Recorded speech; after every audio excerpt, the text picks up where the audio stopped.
हाँ जी, तो चैप्टर है स्ट्रक्चर ऑफ एटम्स। तो एक काम करना भाई, देखो इसकी फर्स्ट वीडियो जो है ऑलरेडी रिकॉर्डेड है, इसका इंट्रोडक्शन जो है चैप्टर का, जिसके अंदर मैंने बेसिकली क्या डिस्कस किया है कि एटम के अंदर सब एटॉमिक पार्टिकल्स कौन कौन से होते हैं। सब एटॉमिक पार्टिकल्स कौन कौन से हैं एटम में। सब एटॉमिक पार्टिकल्स के एटम के अंदर कौन कौन से पार्टिकल हैं। तीन पार्टिकल होते हैं, इलेक्ट्रॉन, प्रोटॉन और न्यूट्रॉन। इलेक्ट्रॉन, दूसरा प्रोटॉन, तीसरा न्यूट्रॉन। ठीक है, ये तीन पार्टिकल हैं। इन तीनों पार्टिकल्स को किसने डिस्कवर किया, कैसे डिस्कवर किया, चार्ज टू मास रेशो, ये सब डिस्कस किया गया है। ठीक है, तो ये ऑलरेडी रिकॉर्डेड है वीडियो, इसमें ज्यादा कुछ है नहीं, इससे ज्यादा कोई क्वेश्चन भी नहीं आता, इसलिए इसको मैं दोबारा से नहीं पढ़ा रहा, ये रिकॉर्डेड में देख लेना आप ऑलरेडी। ठीक है। दूसरी चीज, जो मॉडल्स ऑफ एटम है, models of atom, different models of atom, तो बेसिकली अभी तक जो है तीन चार मॉडल्स आ चुके हैं। पहला मॉडल है थॉमसन्स मॉडल ऑफ एटम, जो आपने पहले भी पढ़ा था नाइन्थ क्लास में। थॉमसन्स मॉडल ऑफ एटम कि जहाँ पर एटम को एक पॉजिटिवली चार्ज स्फीयर बोला गया और इलेक्ट्रॉन उसके अंदर एम्बेडेड है, ये भी उस वीडियो में अवेलेबल है। दूसरा रदरफोर्ड मॉडल क्या है, रदरफोर्ड ने न्यूक्लियस डिस्कवर किया था, रदरफोर्ड मॉडल क्या है और उसके ड्रॉबैक्स क्या हैं ये। ठीक है। तीसरा मॉडल जो है वो है बोर्स मॉडल। यहाँ तक का आपने टेंथ क्लास में पढ़ा हुआ है। एक्चुअली इस टेंथ क्लास में आपने पूरे डिटेल में तो सिर्फ बोर्स मॉडल तक पढ़ा था, रदरफोर्ड बोर मॉडल भी सॉरी आपने पढ़ा था, लेकिन बोर मॉडल को अब हम ज्यादा डिटेल में करेंगे। जो शेल्स थे, डिफरेंट ऑर्बिट्स थे, उनको हम ज्यादा डिटेल में करेंगे। ठीक है। इसके अलावा एक चौथा मॉडल और है, क्वांटम मैकेनिकल मॉडल, जो आपने नाइन्थ क्लास में नहीं पढ़ा था, वो आप इस साल पढ़ोगे, 11th में पढ़ोगे, quantum mechanical model of atom. तो इन सब के बारे में ब्रीफली डिस्कस किया हुआ है इंट्रोडक्शन वीडियो में, वो तो आप देख ही लेनी है बाद में। आज जो है ना, हम basically Bohr's model of atom discover होने से पहले क्या क्या डिस्कवरीज हुई जिसकी वजह से Bohr's model of atom describe हुआ। ठीक है, तो इसमें जो सबसे पहली डिस्कवरी थी वो था dual nature of electromagnetic radiation. तो बेसिकली डुअल नेचर पे बाद में आएंगे। आज का जो मेनली हम टॉपिक शुरू करने वाले हैं, जो हम टॉपिक पढ़ने वाले हैं, वो है इलेक्ट्रोमैग्नेटिक रेडिएशन। ठीक है, electromagnetic radiation, this will be the topic of today's class. ठीक है। अब इसे कैसे बोर मॉडल से रिलेट करेंगे वो आपको इस टॉपिक के एंड में समझ में आए। तो सबसे पहली बात, इलेक्ट्रोमैग्नेटिक रेडिएशन होती क्या है। आपने अपने आसपास जितने भी रेडिएशंस का नाम सुना है ना, लाइट का नाम सुना है आपने, विजिबल लाइट। विजिबल लाइट जो आप देख पाते हो, विजिबल लाइट जिसके अंदर आपके 7 कलर्स होते हैं, violet, indigo, blue, green, yellow, orange, red, जिसे विबग्योर कहते हैं, ये सब इलेक्ट्रोमैग्नेटिक रेडिएशंस होती हैं। इसके अलावा आपने अल्ट्रा वायलेट लाइट का नाम सुना है, अल्ट्रा वायलेट लाइट, ये भी इलेक्ट्रोमैग्नेटिक रेडिएशन होती है। आपने इंफ्रारेड लाइट का नाम सुना है, ये भी इलेक्ट्रोमैग्नेटिक रेडिएशन होती है। आप अपने घर में माइक्रोवेव यूज करते हैं खाना गर्म करने के लिए, माइक्रोवेव में जो रेडिएशन निकलती हैं वो भी इलेक्ट्रोमैग्नेटिक रेडिएशन होती है। ठीक है। आपने एक्स रेज का नाम सुना है, जो आपकी बोन्स अगर किसी की फ्रैक्चर हो जाती है हॉस्पिटल के अंदर, आप जो बोन्स का इंटरनली बोन्स को देखने के लिए, आपकी बॉडी के इंटरनल पार्ट देखने के लिए कराते हो। चेस्ट के अंदर अगर कोई, लंग्स के अंदर अगर कोई डैमेज है, वो भी देखने के लिए कराते हैं। तो एक्स रेज जो है, बेसिकली एक्स रेज भी क्या है, इलेक्ट्रोमैग्नेटिक रेडिएशन का ही एक टाइप है। इसके अलावा गामा रेज भी इलेक्ट्रोमैग्नेटिक रेडिएशन का टाइप होती है, गामा रेज। ठीक है, गामा का सिंबल ऐसे करके बनाया जाता है। इसके अलावा आपने रेडियो वेव सुनी है सबने, रेडियो वेव्स, रेडियो जो आपके फोन पे भी आता था पहले, आजकल फोन्स में कम आता है, एफएम आता है ना, एफएम रेडियो, एएम रेडियो, दो टाइप का रेडियो होता है, ये भी इलेक्ट्रोमैग्नेटिक रेडिएशन होती है।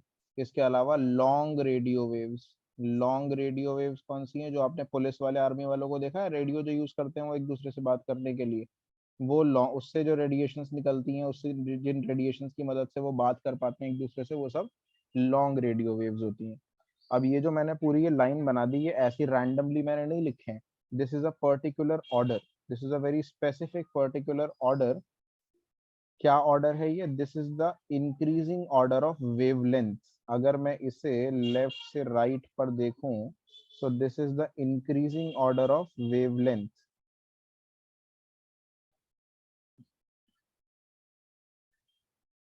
So this is the increasing order of wavelength. अगर मैं लेफ्ट से राइट की तरफ जाऊं तो इसके अंदर मैं देखूंगा कि वेवलेंथ इंक्रीज हो रही है, यानी सबसे कम वेवलेंथ जो है वो कौन सी रेडिएशन की है, गामा रेडिएशंस की सबसे कम वेवलेंथ है, और लॉन्ग रेडियो वेव्स की सबसे ज्यादा वेवलेंथ है। लेफ्ट से राइट जाते हुए वेवलेंथ इंक्रीज हो रही है। और एक चीज और हो रही है, लेफ्ट से राइट जाते हुए ही फ्रीक्वेंसी जो है वो रेडिएशन की वो क्या हो रही है, डिक्रीज हो रही है। अब वेवलेंथ और फ्रीक्वेंसी क्या होती है ये आपने पहले पढ़े हैं वर्ड्स, लेकिन मैं आपको और डिटेल में समझाऊंगा कि वेवलेंथ और फ्रीक्वेंसी होती क्या है। लेकिन फिलहाल आपको याद रखना है कि जब मैं इसमें लेफ्ट से राइट जा रहा हूँ, ये डिफरेंट डिफरेंट टाइप की इलेक्ट्रोमैग्नेटिक रेडिएशंस लिखी है मैंने। इस पूरे के पूरे पैटर्न जो मैंने आपको बनाया है इसको इलेक्ट्रोमैग्नेटिक स्पेक्ट्रम भी कहते हैं। ये जो मैंने पूरा का पूरा पैटर्न बनाया है, इंक्रीजिंग ऑर्डर ऑफ वेवलेंथ में अरेंज किया है डिफरेंट डिफरेंट टाइप की इलेक्ट्रोमैग्नेटिक रेडिएशन को, इन्हें इसे इलेक्ट्रोमैग्नेटिक स्पेक्ट्रम भी कहा जाता है। तो व्हाट अगर क्वेश्चन आए what is electromagnetic spectrum, so it is different type of electromagnetic radiations arranged in the increasing order of wavelength। Different type की इलेक्ट्रोमैग्नेटिक रेडिएशंस को इंक्रीजिंग ऑर्डर ऑफ वेवलेंथ में अगर हम अरेंज कर दें तो इसको हम बोलते हैं इलेक्ट्रोमैग्नेटिक स्पेक्ट्रम। तो आई होप यहाँ तक क्लियर है। अब इलेक्ट्रोमैग्नेटिक रेडिएशन मैंने ये तो बता दिया आपको कौन कौन सी अपने आसपास देखी है, लेकिन असल में ये है क्या, ये बनती कैसे है। तो इलेक्ट्रोमैग्नेटिक रेडिएशन बनती कैसे हैं, तो ये बेसिकली क्या है, these are the radiations produced by accelerating charged particles. These are the radiations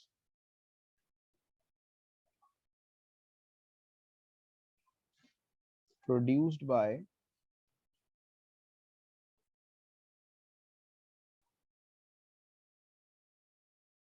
accelerating charged particles। क्या मतलब हुआ इसका, accelerating charged particles। सबसे पहले तो चार्ज पार्टिकल, क्या कोई सा भी चार्ज वाला पार्टिकल, नेगेटिव चार्ज या पॉजिटिव चार्ज किसी पार्टिकल पे है, ठीक है, अगर वो पार्टिकल एक्सेलरेट कर रहा है, एक्सेलरेट करने का मतलब क्या होता है, उसकी वेलोसिटी चेंज हो रही है टाइम के साथ। For example electronic charge particle है, इलेक्ट्रॉन अगर सर्कुलर पाथ में घूम रहा है, ठीक है, तो उसमें एक्सेलरेशन हो रही है, इसका मतलब अगर उसमें एक्सेलरेशन हो रही है सर्कुलर पाथ में इलेक्ट्रॉन के घूमने से, तो सर्कुलर पाथ में घूमने का मतलब क्या है, उसकी वेलोसिटी कंटिन्यूअसली चेंज हो रही है, इसका मतलब एक्सेलरेशन हो रही है। तो इलेक्ट्रॉन जो है वो क्या एमिट करेगा, इलेक्ट्रोमैग्नेटिक रेडिएशन। इनफैक्ट ये आप जितनी भी लाइट भी सोचते हो ना, आप सोचते हो विजिबल लाइट, जैसे आपके बल्ब है, आपके घर में बल्ब लगा हुआ है या ट्यूबलाइट लगी हुई है, उससे जो लाइट निकल रही है वो किस वजह से निकल रही है, आपसे घर में जो ट्यूबलाइट या बल्ब है उससे जो लाइट निकल रही है वो किस वजह से निकल रही है, वो एक इलेक्ट्रोमैग्नेटिक रेडिएशन है ना। तो उस बल्ब के अंदर चार्ज पार्टिकल का एक्सेलरेशन हो रहा है, क्या हो रहा है, चार्ज पार्टिकल्स का एक्सेलरेशन हो रहा है। There are certain charge particles inside that bulb, there are electrons जो एक्सेलरेट हो रहे हैं, जिसकी वजह से ये इलेक्ट्रोमैग्नेटिक रेडिएशन प्रोड्यूस हो रही है, ठीक है। तो ऐसी रेडिएशन जो चार्ज पार्टिकल के एक्सेलरेशन से प्रोड्यूस हो उसको बोलते हैं क्या, इलेक्ट्रोमैग्नेटिक रेडिएशन। अब इसके अंदर दो कंपोनेंट्स होते हैं, these radiations have two components। दो कंपोनेंट्स हैं, इसके नाम में ही लिखा हुआ है कि इसके अंदर दो कंपोनेंट है। नाम देखो इसका क्या है, इसके नाम में दो पार्ट हैं, अगर आप ध्यान से देखोगे, इलेक्ट्रो और मैग्नेटिक, दो पार्ट में इसका नाम है। First part electro, second part magnetic. तो इसमें दो कंपोनेंट हैं, इलेक्ट्रिक कंपोनेंट और मैग्नेटिक कंपोनेंट, ठीक है। So there are two components in this radiation, first is electric component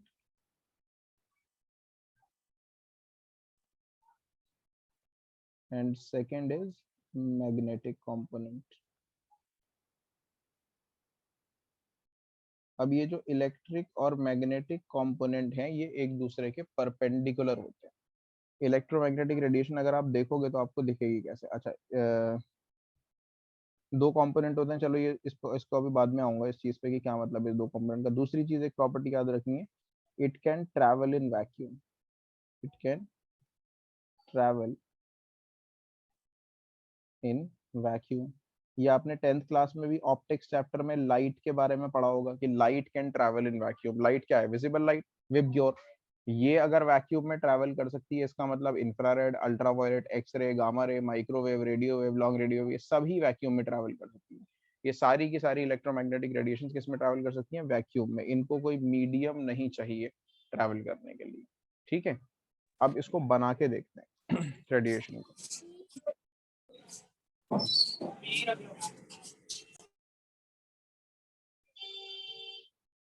इस रेडिएशन को हम बनाकर देखते हैं एक बार।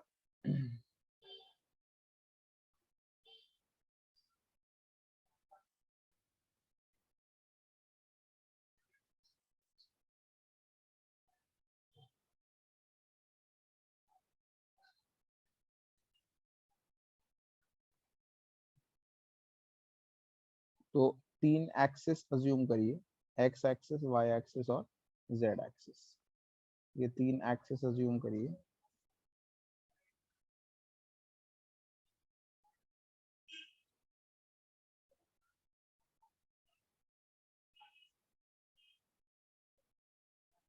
किसी को भी कुछ भी मान सकते हैं। मान लीजिए इसको एक्स एक्सिस ले लेते हैं, इसको वाई एक्सिस ले लेते हैं, इसको जेड एक्सिस ले लेते हैं। 3 एक्सिस हैं, एक दूसरे के परपेंडिकुलर हैं सारे के सारे एक्सिस। ये बना रहा हूं मैं, इनको इमेजिन 3D में इमेजिन करो। ये 3 एक्सिस हैं, एक दूसरे के क्या हैं? तीनों के तीनों परपेंडिकुलर, एक्स, वाई और जेड एक्सिस। ठीक है, तो इलेक्ट्रोमैग्नेटिक रेडिएशन बनी हुई कैसी होती है, कैसी दिखाई देगी? रेडिएशन है, ये वेव है बेसिकली। मैं बनाना चाह रहा हूँ इलेक्ट्रोमैग्नेटिक वेव बनाना चाह रहा हूँ मैं यहाँ पे आपके सामने। Electromagnetic wave.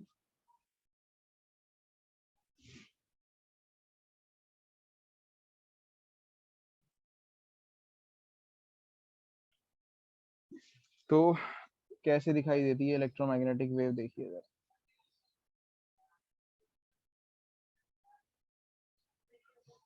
तो इसमें 2 कंपोनेंट है, जैसे कि मैंने आपको बताया, एक इलेक्ट्रिक कंपोनेंट और एक मैग्नेटिक कंपोनेंट। मान लीजिए यहाँ से हम शुरू करते हैं, ब्लू कलर से बनाना शुरू करते हैं। Let's call this an electric component. तो ये कंपोनेंट आप देख रहे हो, ये किस डायरेक्शन में मूव कर रहा है? ये एक्स की डायरेक्शन में मूव कर रहा है, लेकिन इसका ऑसिलेशन जो है, ऑसिलेशन का मतलब ये अप एंड डाउन मूव कर रहा है ना, up and down, up and down, up and down, up and down. इसका मतलब ये एक्चुअली इस एक्सिस पे, वाई एक्सिस के अलोंग मूव कर रहा है। तो अगर इस ब्लू कंपोनेंट को मैं इलेक्ट्रिक कंपोनेंट बोल दूं, तो मैं ये कह सकता हूँ कि वाई एक्सिस पे कौन सा कंपोनेंट है? इलेक्ट्रिक वेव है। इलेक्ट्रिक कंपोनेंट कह लो या इलेक्ट्रिक वेव कह लो। इसमें फिर एक दूसरी वेव होगी, मैंने बताया ना 2 कंपोनेंट इसमें, इलेक्ट्रिक कंपोनेंट और मैग्नेटिक कंपोनेंट। तो मैग्नेटिक कंपोनेंट कैसा होगा? मैग्नेटिक कंपोनेंट ऐसे चलेगा, हॉरिजॉन्टली मूव करेगा। ये भी एक्स की डायरेक्शन में जा रहा है, लेकिन ये मूव कैसे कर रहा है? अगर आप देखो, ये कौन से एक्सिस के ऊपर मूव कर रहा है? ये जेड एक्सिस के अलोंग मूव कर रहा है कि नहीं? इसे देखिए जरा ध्यान से, ये किस एक्सिस के पैरेलल चल रहा है? जेड एक्सिस के पैरेलल चल रहा है। तो हम ये कह सकते हैं कि जेड एक्सिस पे रेड वाला कंपोनेंट यानी मैग्नेटिक कंपोनेंट है।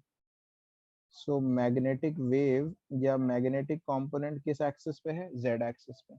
लेकिन दोनों के दोनों कंपोनेंट एक ही डायरेक्शन में जा रहे हैं। कौन सी डायरेक्शन है वो? एक्स की डायरेक्शन। तो एक्स की डायरेक्शन को क्या बोलेंगे? इसे बोलेंगे direction of motion of wave, या फिर मोर पर्टिकुलरली बोलते हैं डायरेक्शन ऑफ प्रोपगेशन।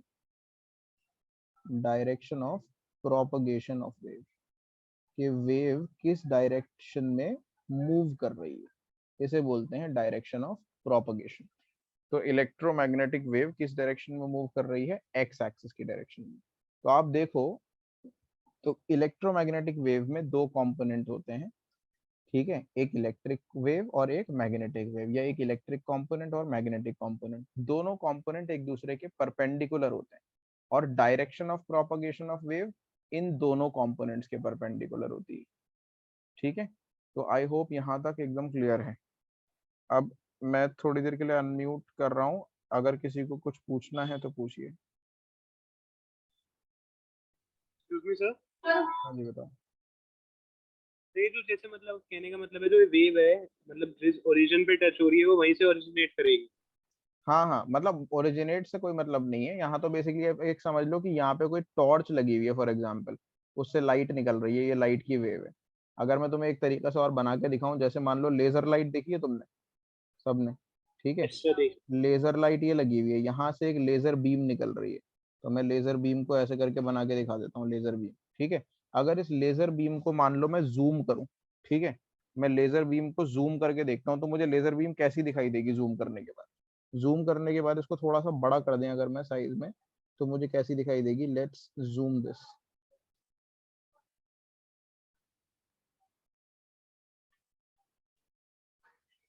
सर ये मैग्नेटिक वेव वाला एक और बार बताइएगा। बता रहा हूँ, अगर मैं इसको जूम करके देखूंगा ना तो मुझे ऐसा दिखाई देगा। इसमें दो कंपोनेंट दिखाई, जूम तो एक्चुअली नहीं कर पाएंगे बट इमेजिन करो अगर जूम कर रहे हैं तो इसके अंदर दो वेव दिखाई देंगी। एक तो वेव ऐसे चल रही होगी, ये इलेक्ट्रिक वेव मान लो तुम, ठीक है। एक वेव ऐसी चल रही होगी, दूसरी वेव ऐसे चल रही होगी हॉरिजॉन्टल। तो ये दो वेव का कॉम्बिनेशन होगा, समझ रहे हो। इसी लेजर लाइट से अगर आपकी वेव निकल रही है तो वो इस तरीके से दिखाई देगी। समझ में आई बात आदित्य? Yes sir. ठीक है। We can not actually zoom it, but मैं इमेजिन करने के लिए कह रहा हूँ। अगर मैं जूम करके समहाउ इसकी वेव देख पाऊँ कि इसके अंदर कैसी वेव है, तो मुझे दो वेव्स का कॉम्बिनेशन दिखाई देगा। दोनों वेव जा इसी डायरेक्शन में रही है, देखो डायरेक्शन ऑफ प्रोपगेशन ऐसे ही है इनका, लेकिन एक wave up and down move कर रही है, एक बैकवर्ड एंड फॉरवर्ड मूव कर रही है। तो दो वेव्स होती हैं, एक इलेक्ट्रिक वेव एक मैग्नेटिक वेव, दोनों एक दूसरे के परपेंडिकुलर चलती हैं और दोनों का डायरेक्शन ऑफ मोशन जो होता है वो दोनों वेव के परपेंडिकुलर होता है। ठीक है।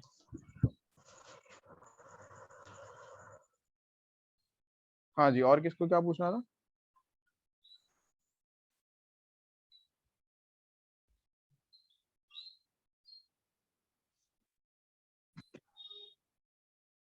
और किसी को भी पूछना? सर ये मैग्नेटिक वेव वाला एक और बार बता दिए। मैग्नेटिक वेव, सिर्फ मैग्नेटिक वेव बता दूं कौन सी?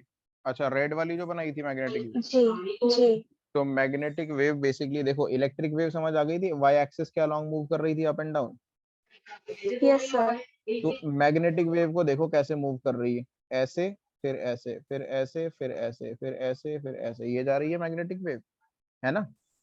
ये किसके पैरेलल मूव कर रही है? अगर मैं इसका क्रेस्ट और ट्रॉफ नापूंगा तो ये जेड एक्सिस के अलोंग है कि नहीं है? जेड एक्सिस के पैरेलल चल यस रही है ना। Yes sir. जैसे ब्लू यस वाली सर। वेव जो थी वो किसके पैरेलल चल रही थी? कौन से एक्सिस के पैरेलल चल रही थी? वाई के वाई पैरेलल एक्सिस चल पे। रही थी ना, राइट। तो हमने कहा कि ब्लू वाली वेव जो इलेक्ट्रिक वेव वो वाई एक्सिस पे है, और जो रेड वाली मैग्नेटिक वेव है वो जेड एक्सिस पे। और दोनों वेव जो डायरेक्शन ऑफ मोशन है, किस डायरेक्शन में मूव कर रही है? दोनों एक्स एक्सिस की डायरेक्शन में मूव कर रही है। तो direction of motion of wave को क्या बोल दिया? एक्स। ठीक है, ये डायरेक्शन ऑफ प्रोपगेशन बोलते हैं टू बी स्पेसिफिक। समझ में आई बात? Yes okay. और किसी को पूछना है कुछ? सर ठीक है, चलो आगे बढ़े फिर। Yes sir.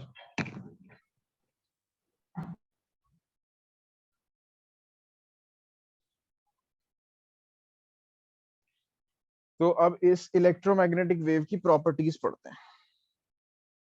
प्रॉपर्टीज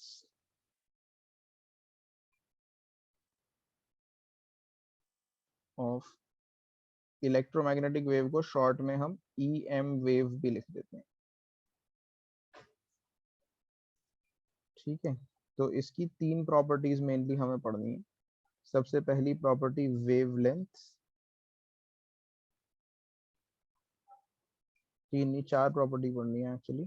दूसरी प्रॉपर्टी टाइम पीरियड, तीसरी फ्रीक्वेंसी, चौथी स्पीड, सॉरी एक और है पांचवी प्रॉपर्टी वेव नंबर।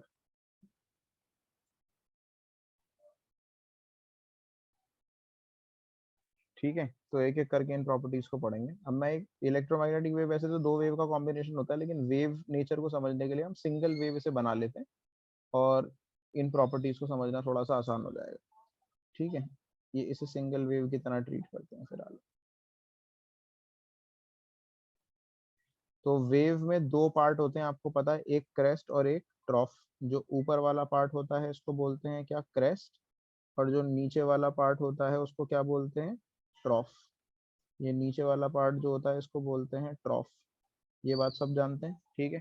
तो कॉन्टिन्यूसली एक क्रेस्ट आता है, फिर ट्रॉफ आता है, एक क्रेस्ट आता है, फिर ट्रॉफ आता है, ठीक है। तो ये क्रेस्ट हो गया, ये ट्रॉफ हो गया।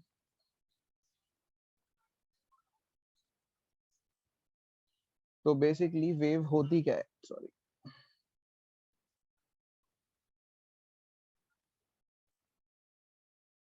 सबसे पहली चीज वेवलेंथ क्या होती है। वेवलेंथ होती है दो कॉन्जिक्यूटिव क्रेस्ट के बीच का डिस्टेंस या दो कॉन्जिक्यूटिव ट्रॉफ के बीच का डिस्टेंस। मतलब यहां से लेके यहां तक का डिस्टेंस, एक क्रेस्ट से दूसरे क्रेस्ट तक का डिस्टेंस होती है वेवलेंथ, ठीक है। वेवलेंथ के लिए सिंबल जो हम यूज करते हैं वो है लैम्डा, सिंबल यूज करते हैं लैम्डा। होती क्या है, एक क्रेस्ट से दूसरे क्रेस्ट तक का डिस्टेंस या फिर एक ट्रॉफ से दूसरे ट्रॉफ तक का डिस्टेंस, ये वेवलेंथ होती है। यहाँ से यहाँ तक का डिस्टेंस ले लो या एक क्रेस्ट से दूसरे क्रेस्ट तक का डिस्टेंस ले लो, ये वेवलेंथ होती है। सारे क्रेस्ट से क्रेस्ट तक का डिस्टेंस बराबर होता है, ठीक है।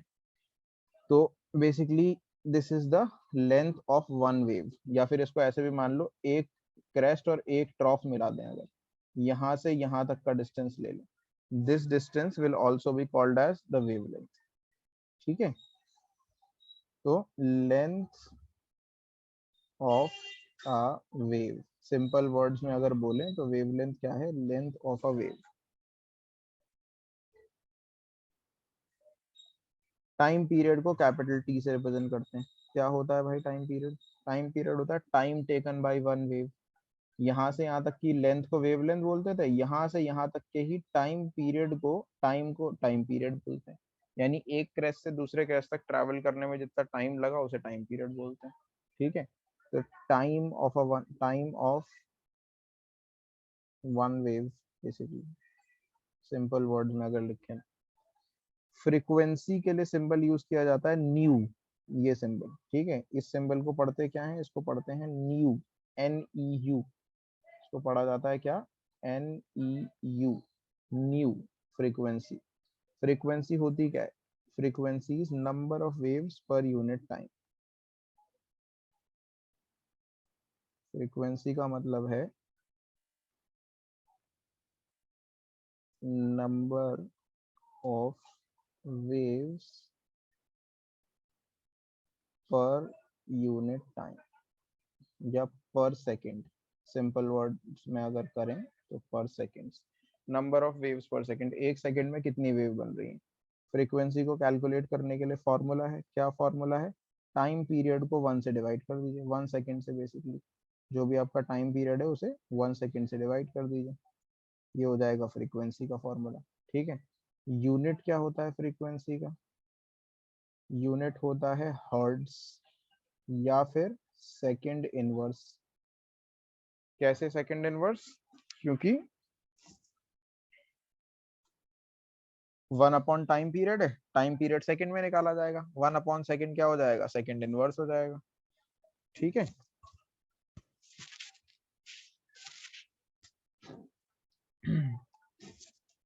तो ये हो गया फ्रीक्वेंसी। फिर इसके बाद तीसरा क्या है फ्रीक्वेंसी के बाद, चौथा क्या है, सॉरी, चौथा है स्पीड। स्पीड जो है वो क्या होती है, स्पीड होती है basically distance upon time. Speed के लिए सिंबल यूज करते हैं बाय द वे हम सी, वी यूज करते हैं वैसे, लेकिन यहाँ पे जो स्पीड ऑफ इलेक्ट्रोमैग्नेटिक रेडिएशन की है वो सी सिंबल से रिप्रेजेंट की जाती है, ठीक है। तो स्पीड का फॉर्मूला क्या होता है, आप सबको पता है, स्पीड का फॉर्मूला होता है डिस्टेंस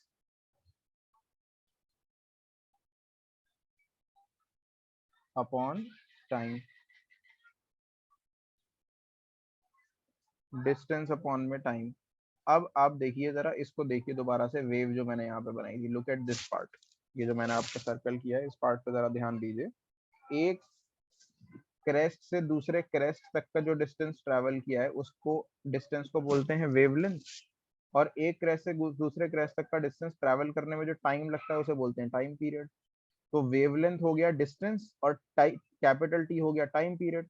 तो डिस्टेंस अपॉन टाइम अगर मुझे करना है तो मैं इसे वेवलेंथ अपॉन टाइम पीरियड लिख सकता हूँ ना, ठीक है, क्योंकि एक क्रैश से दूसरे क्रैश तक का डिस्टेंस ट्रैवल करने के लिए हो गया वेवलेंथ, और एक क्रैश से दूसरे क्रैश तक जो टाइम लग रहा है उसे बोलते हैं टाइम पीरियड।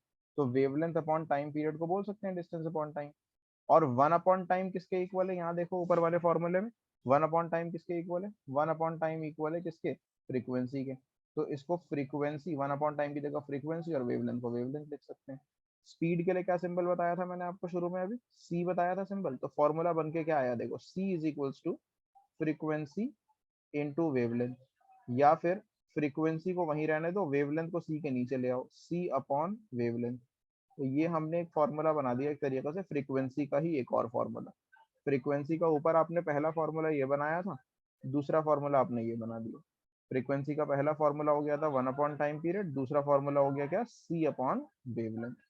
अब सी है क्या, सी की वैल्यू फिक्स्ड है इसके अंदर, सी है स्पीड ऑफ इलेक्ट्रोमैग्नेटिक रेडिएशन, इसकी वैल्यू फिक्स्ड है 3 इंटू 10⁻8 मीटर पर सेकेंड।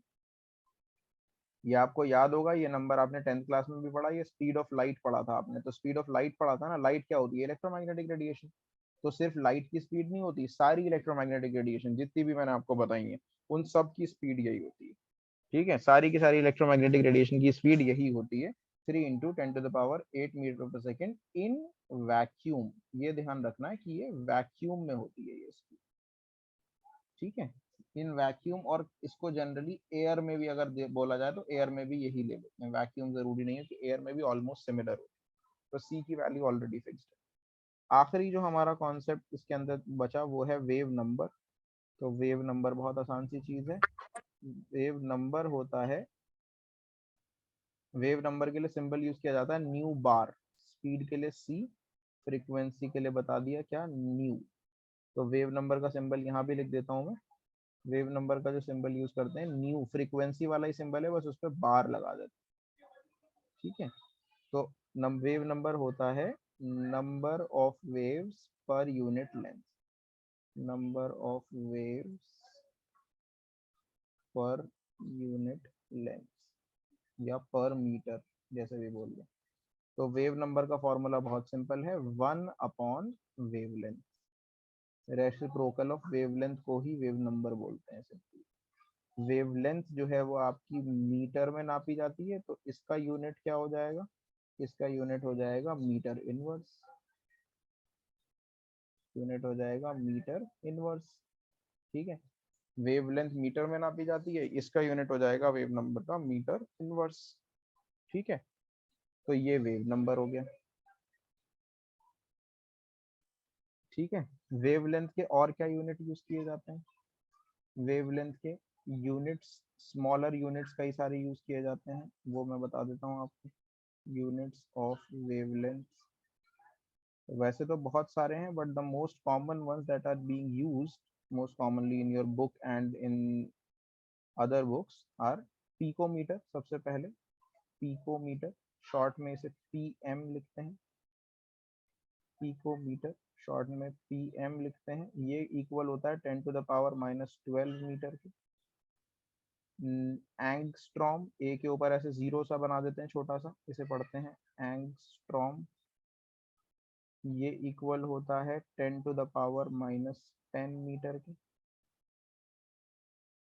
नैनोमीटर, एनएम, नैनोमीटर, ये इक्वल होता है 10⁻⁻9 मीटर के। इससे छोटा होता है, इससे बड़ा होता है आई मीन माइक्रोमीटर, ये माइक्रो के लिए सिंबल बनाते हैं यू जैसा, म्यू पढ़ते हैं वैसे इस सिंबल को। माइक्रोमीटर ये 10⁻⁻6 मीटर के इक्वल होता है।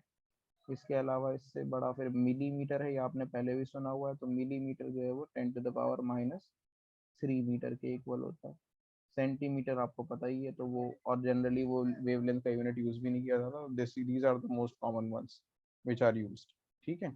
तो अगर यूनिट वेवलेंथ का कुछ और दे रखा होगा तो उसे आपको कन्वर्ट करना होगा इस फॉर्म में। आई होप यहाँ तक क्लियर है फॉर्मूलाज। अब इस पे न्यूमेरिकल्स ट्राई करते हैं इन द नेक्स्ट वीडियो। अभी ये कॉल का डिस्कनेक्ट हो जाएगी, टाइम अप होने वाला है इसका, तो मैं दोबारा से एक बार मीटिंग ज्वाइन करिएगा 2 मिनट में, सेम लिंक आपको यूज करना है। अभी मीटिंग एंड कर रहा हूँ कि डाउट्स भी इसके बाद लेता हूँ, ठीक है। तो एक बार रीजॉइन कर लीजिए मीटिंग।